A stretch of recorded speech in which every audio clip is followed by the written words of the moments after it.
వైఎస్ఆర్ కాంగ్రెస్ పార్టీని ఆ వెంకటేశ్వర స్వామి కాపాడినట్టున్నాడు. ఆ దేవుడే కాపాడాడు. నిజంగా ఇప్పటికీ రాజకీయ పరంగా స్టేట్మెంట్ ఇవ్వడానికి పనికొచ్చింది, కానీ ఆ టైంలో కల్తీ వాడారని జంతు కొవ్వు ఇది లేదని తేలడం ఒక ఎత్తు. సరే వీళ్ళు లేదు అదిగో వెండి కాకపోతే బంగారం దొంగలు అంటున్నారు, మమ్మల్ని మేము వెండి దొంగలు అన్నారని వీళ్ళు ప్రచారం చేయొచ్చు. కానీ ప్రజల మనసుల్లో టచ్ అయింది అది. రెండవది, వైసీపీకి సంబంధించిన ఒక్క నేతని అరెస్ట్ చేసిన, ఒక్క నాయకుడిని లేదా ట్రస్ట్ బోర్డులో ఉన్నటువంటి ఒక్క మెంబర్ని అరెస్ట్ చేసిన జీవితకాలం వైఎస్ఆర్ కాంగ్రెస్ పార్టీ మీద ఆ మచ్చ ఉండేది.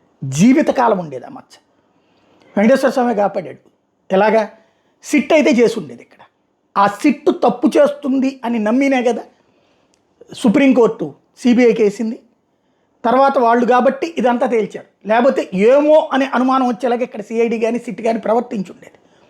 ఓవరాల్గా సుప్రీంకోర్టు జోక్యం చేసుకోవడం, సుప్రీంకోర్టు వేసిన విచారణ కమిటీ అంతా కూడా అక్కడ వాళ్ళనే వేయటం, అందులో ఇద్దరిని ఇక్కడ వాళ్ళని పెడితే ఆ ఇద్దరు అసిస్టెంట్స్ని అడ్డం పెట్టి మళ్ళీ ఈ కథ నడిపే ప్రయత్నం చేశారు. అప్పన్న దగ్గరికి తీసుకెళ్ళింది వాళ్ళే. బట్ అప్పన్నకి సంబంధించింది కూడా అతని దగ్గర ఏది పైసా, ఇప్పుడు 250 కోట్లు తినేశారు, ఇవన్నీ కూడా ఏది నిరూపణగాలి. కేవలం ఆ 5 ఏళ్లలో అమ్మినటువంటి బోలేబాబా డైరీ, వాస్తవంగా వాళ్ళు కాదు, వాళ్ళని బ్యాన్ చేశారు. ఏఆర్ డైరీ అనేదే బోలేబాబా వాళ్ళు సృష్టించింది. వాళ్ళ ద్వారా ఈ లేని నెయ్యి అమ్మారు కాబట్టి అది మేము కెమికల్ నెయ్యి అనుకుంటున్నాం అన్నటువంటి కాన్సెప్టే తేలింది. సరే, అది అరెస్టులు జరిగిపోయినాయి, అన్నీ అయిపోయినాయి.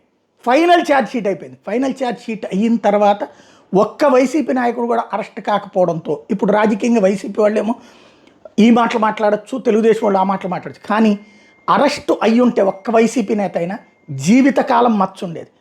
తద్వారా ఒక రకంగా వైసీపీని వెంకటేశ్వర స్వామి కాపాడినట్టున్నాడు.